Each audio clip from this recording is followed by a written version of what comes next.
One viral video with 106 million views suddenly turned the honey badger from an unknown African animal into an internet legend. Today, we're tracing the exact path from obscurity to icon, from Randall's viral narration to Stoffel's legendary documentary, to the moment they got known for biting balls and taking names. This is literally the ultimate honey badger video, so sit back, relax, grab some snacks, and simply enjoy the show.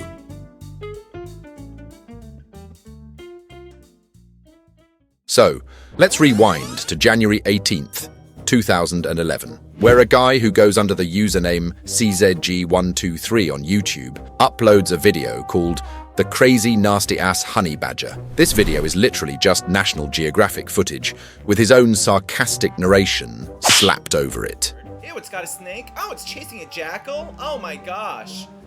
Oh. Nothing fancy.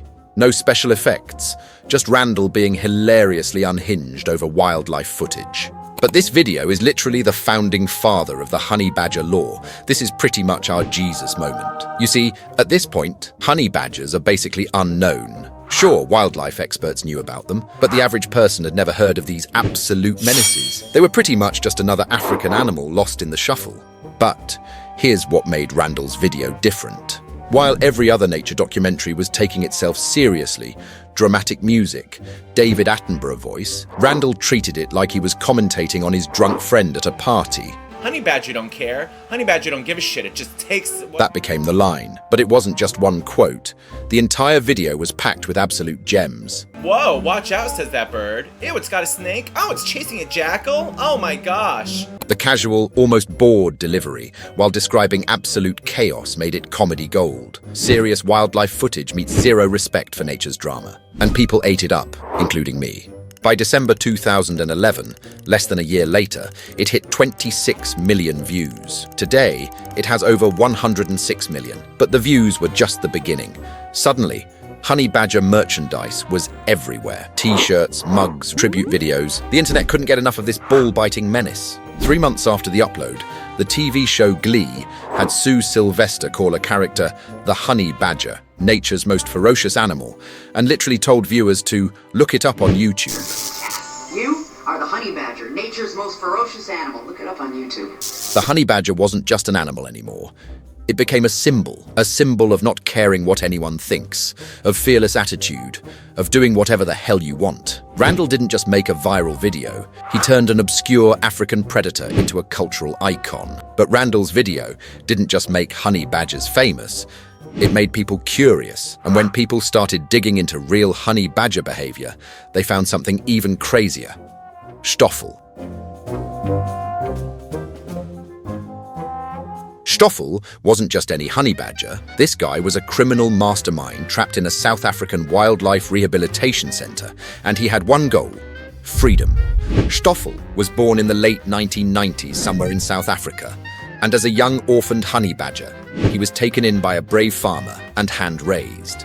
And this early contact with humans meant that he never really learned essential survival skills. His keeper, Brian Jones, ran the Moholoholo Wildlife Rehabilitation Center, and Stoffel made it his personal mission to turn Brian's life into a never-ending nightmare of escapes and recaptures. In the early 2000s, Brian let Stoffel roam freely.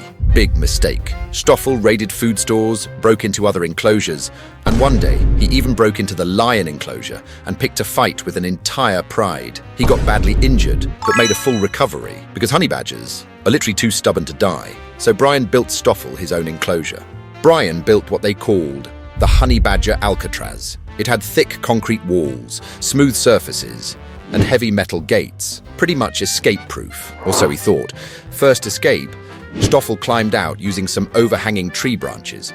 Brian removed all the trees. So Stoffel then started using garden tools as ladders. Rakes, shovels, even his play tire was used as a stepping stool.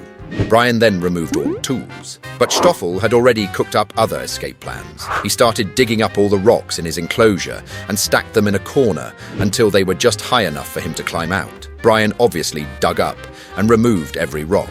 But yet again, this was futile, and Stoffel was not fazed one bit. You see, Stoffel was just waiting for the right moment. One day after heavy rain, Stoffel rolled mud into solid balls, stacked them like stepping stones, and climbed out. And Brian woke up to find him raiding the flipping fridge, looking for some late-night snacks. Finally, they added some overhanging metal wires to the enclosure, which so far actually worked. Stoffel became so famous that his story was featured on BBC documentaries and went viral worldwide. People couldn't believe what they were watching. This wasn't just a tough animal. This was a genius escape artist with zero fear and unlimited audacity. Today, Stoffel is around 27 years old, still living at the center. He's actually one of the oldest honey badgers ever recorded and one of the most famous animals on Earth. I actually have a full video covering this menace, which I have to recommend you watch after this one.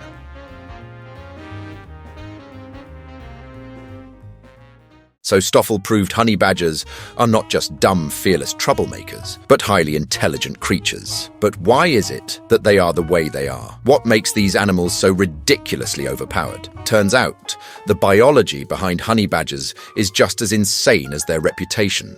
First, let's talk about their skin. Honey badgers have skin that's about 6 millimeters thick, especially around the neck and shoulders. That might not sound like much, but it's thick enough to deflect porcupine quills, bee stings, and even machete strikes. Rangers have literally tried to end honey badgers with hecking machetes and watched the blade simply bounce off. But here's the really crazy part. Their skin is loose, absurdly loose. If a lion or leopard grabs a honey badger by the neck, the honey badger can literally twist around inside its own skin and bite back. It's like wearing a suit that's 3 sizes too big, except the suit is made of Kevlar and lets you counterattack while being mauled. This adaptation turns every attack into a potential disaster for the predator. Now let's talk venom resistance. Honey badgers regularly eat venomous snakes, cobras, puff adders, black mambas, and they do it without breaking a sweat. Scientists discovered that honey badgers have a specific genetic mutation in their nicotinic acetylcholine receptors. Basically, at position 187 in the receptor, they have arginine instead of tryptophan. That tiny change prevents snake neurotoxins from binding to their nervous system. On top of that, their liver and kidneys are incredibly efficient at metabolizing toxins. So even if some venom gets through, their body processes it fast. Sometimes a honey badger will get bitten by a cobra, pass out for a couple of hours, then wake up in a hungover daze and simply finish eating the snake. It's not immunity, it's basically just a ridiculous resilience. And then there's the uncanny fearlessness. This isn't bravado, nor is it stupidity. As Stoffel has shown, they are far from stupid. It's simply evolution. Honey badgers evolved in an environment packed with predators like lions, leopards, hyenas, and wild dogs. Here, being small meant they couldn't really outrun anything. So instead, they evolved to be too dangerous to mess with. They have long claws for digging and fighting, a muscular build that's pure aggression, and a special stink bomb attack that sprays a smell so foul it can clear out a pride of lions in seconds. Their entire survival strategy is, if you attack me, I will make you regret it so badly that you'll never try again. And it pretty much works. Most predators learn that the hard way and basically end up just avoiding honey badgers entirely. If you've enjoyed the video so far, then please do honor the algorithm gods by absolutely smashing that like button and maybe subscribe if you haven't already. Now let's address the elephant in the room, or rather the family jewels in the room. You've probably heard me refer to these crackheads as ball-biting honey badgers, and that's for a good reason. You see, the honey badger law says honey badgers go straight for the groin when fighting larger animals. And honestly, the evidence is limited, but also rather compelling. The first documented account comes from 1947, when a Kruger National Park ranger named Stevenson Hamilton reported witnessing a honey badger literally castrate a buffalo, resulting in the massive buffalo crossing to the other side. Since then, African trackers, hunters, and safari guides have repeated similar stories, lions limping away, hyenas backing off, all because a honey badger went for the most vulnerable target. There's no scientific study confirming this, no photographs, no peer-reviewed papers. But here's the thing. It makes sense. When you're a 25-pound animal fighting a 400-pound predator, you don't have the luxury of playing fair. You go for whatever gives you the best chance of survival. And if that means targeting the most sensitive, unprotected area, the honey badger is going to do it. So is it confirmed? No, not really. But is it likely? Absolutely. Because when you're built like a honey badger, you do whatever it takes. This is what makes honey badgers legendary. It's not just attitude, it's biology, evolution, and a survival strategy so brutal that even apex predators think twice.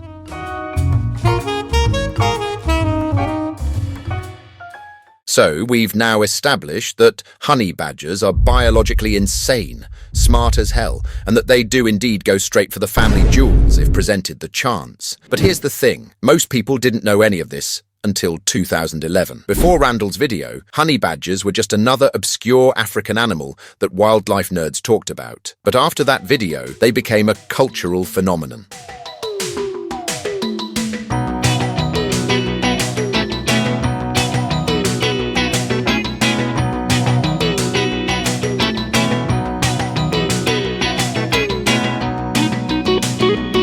Within weeks of the crazy nasty-ass honey badger dropping, the internet lost its mind.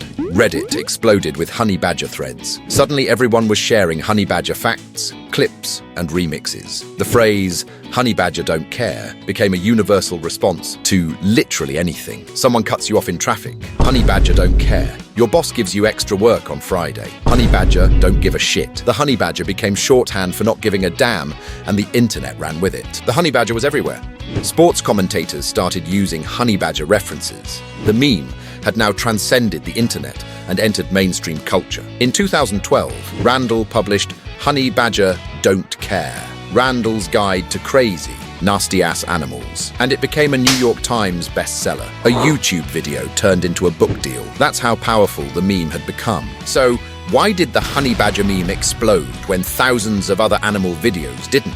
Well, there are three main reasons. Relatability. Everyone's felt powerless at some point. The honey badger represented the ultimate, I don't care what you think, attitude. It was aspirational. People wanted to be that, unbothered. Humor plus truth. Randall's video was funny, but it was also accurate. The more people researched honey badgers, the more they realized the meme wasn't exaggerated. It was real. That combination of comedy and legitimacy made it stick. Perfect timing. 2011 was peak meme culture. The internet was built for this. The honey badger hit at exactly the right moment and rode the wave. Today, over a decade later, the honey badger is still a cultural icon. New generations discover Randall's video. Wildlife documentaries reference it. The meme never really died. It just became part of internet history. The honey badger went from an obscure African carnivore to a symbol of fearlessness, resilience, and not giving a single damn. And it all started with one viral video. So there you have it. The complete history of the honey badger's infamous reputation. The honey badger earned every bit of its legendary status. It's not hype. It's not exaggeration. It's biology, behavior, and decades of documented chaos. Anyways, that's all I got for today. If you enjoyed it, I'm sure you'll enjoy some of the others on screen as well, and hopefully, I'll see you Wednesday.